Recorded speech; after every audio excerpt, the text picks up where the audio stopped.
people will be seeing the world premiere of Piercing from director Nicolas Pesce. I will never forget 2 years ago when we premiered Nicolas's first film, Eyes of My Mother. And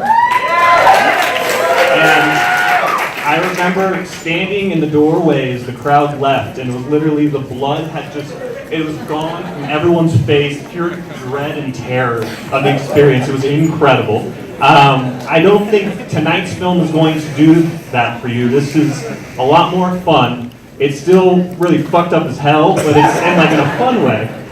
It's a great expansion of Nick. I think he is such an incredibly talented filmmaker. Please welcome up Nicolas Pesce.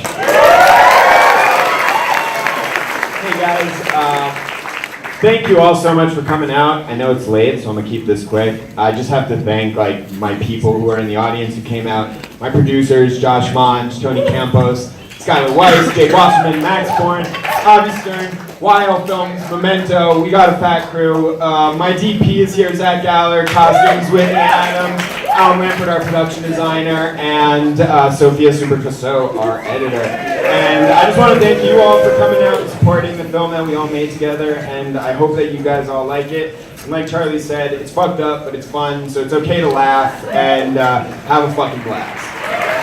Thank you guys for all sticking around. I want to welcome up Chris, Mia, and Laia.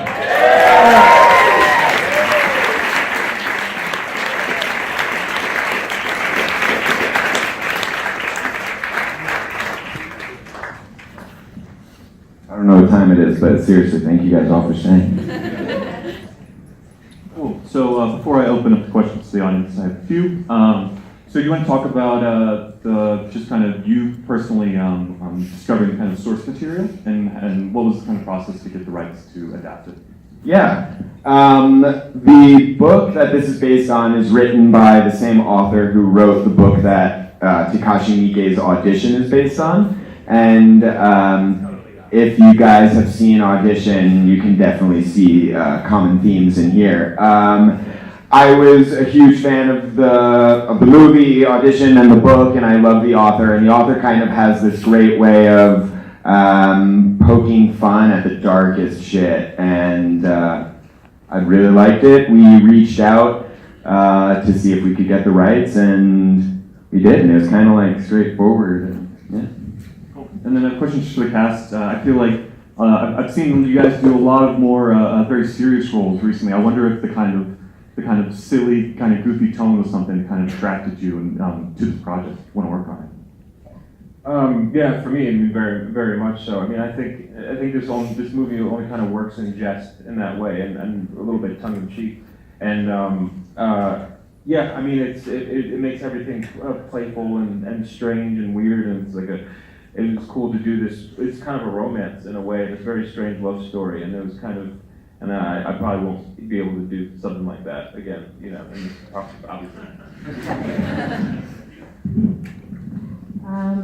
Yeah, what was the question? It's just I guess it's just more of kind of tone. Yeah. I guess I hadn't played a character like this before, so I was really excited about it, and similarly excited about trying to find the funny moments and keep it kind of, as light as it can be in this kind of context. But yeah, so I was really excited about it. Yeah, I think part of the movie was so much of the style and tone of it was kind of trying to find, built into the source material is this kind of fable, fairy tale nature of the story. And I wanted it to kind of be timeless and placeless and exist in a world that we can't quite identify, we can't quite put our finger on. It doesn't quite look exactly like our real world. And so we did a lot of technical things to try to kind of mask the boundaries between reality and fantasy, one of which being every time you see the exterior of a building, it's this tall. And so we built a whole city out of miniatures, and even when they're on the street in front of the hospital, all the buildings around them are miniatures, and we did a lot of things like that. Through the windows, you never see what's actually through a window. We had screens playing videos behind every window. Half of it's on sets, half of it's on location. So it's a lot about kind of just playing with your perception of something that looks and feels real but isn't. So I wonder if you can speak to what you imagined when you read the script and how that compared to this final product.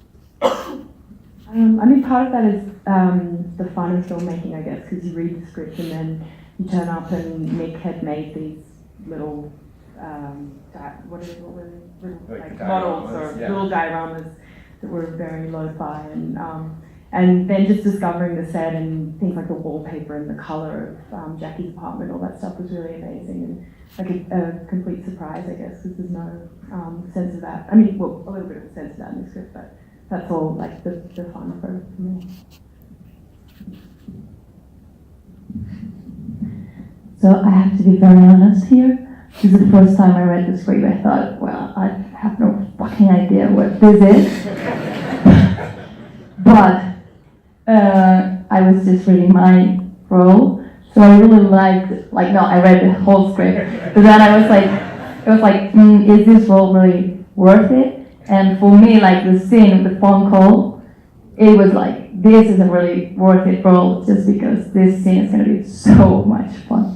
And it was actually, it was just a very short 3-day shooting, but it was so much fun. So I think in that scene you can get also the tone of the movie somehow. Yeah.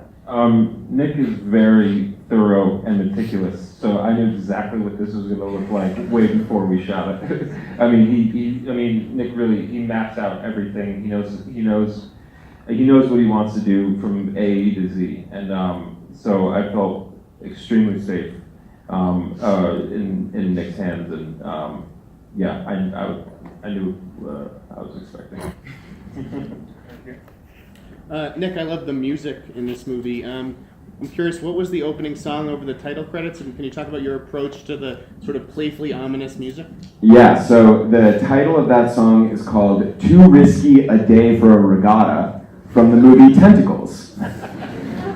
A lot of the music is just that. It's like so much of the movie is inspired by Italian giallo films, like the 70s Italian thrillers, and the music, the guys who are writing the scores for those movies ended up going into all the spaghetti westerns, and you have guys who are doing incredible orchestrated soundtracks, and there was such a texture and a life to all of that stuff that one fit in with the tone, but I think so much of it was kind of playfully juxtaposing what the music makes you feel versus what's happening on screen, the same way their dialogue is juxtaposed with what's going on internally, and kind of constantly playing in all the elements of the film with this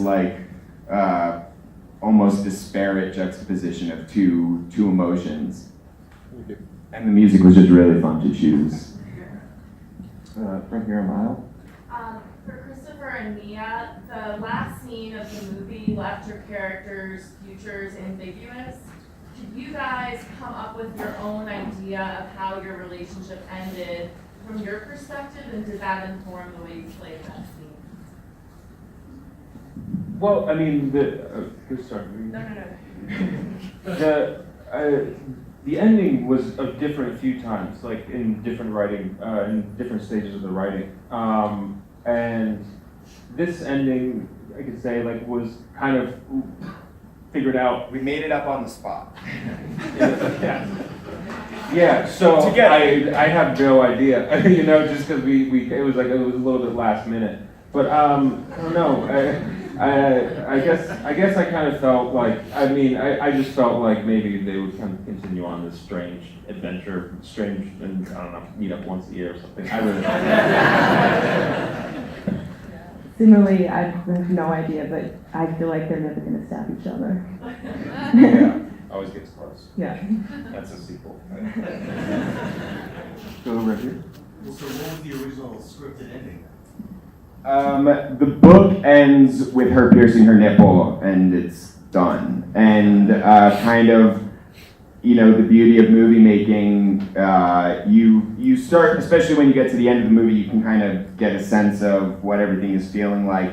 And we felt like we just needed one more little beat to keep on, to ask that question, what is their future together? And kind of tease, it's either really brutal or really loving in a weird, twisted way. But I think it was, in the moment, the whole team, we were kind of it was kind of a beautiful, like, the actors, the producers, crew guys, we were all talking and trying to figure out how to best make their last moments together as powerful as their lead up to Curious this. from an actor standpoint, what it was like to prepare yourself to get into those headspaces.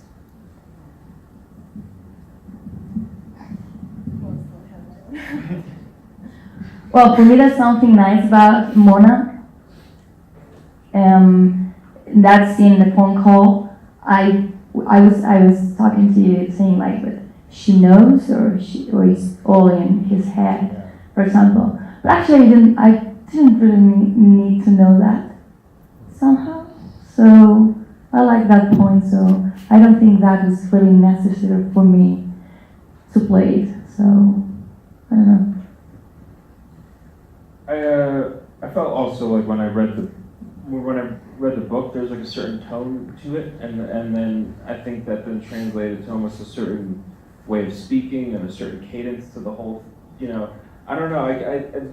I feel like this was a little bit less about character and it was a little bit more about just getting into the whole world of the film, and the entire film lives in this kind of altered reality, and I think I was able to kind of relieve myself of certain common actor pressures of like, what's my character going through in this moment. It kind of, I wasn't really thinking about that. It was kind of, and again, it's funny. So I don't know. It's the way I am. Yeah, I think thinking about it as little as possible is always good with a film like this. Thanks.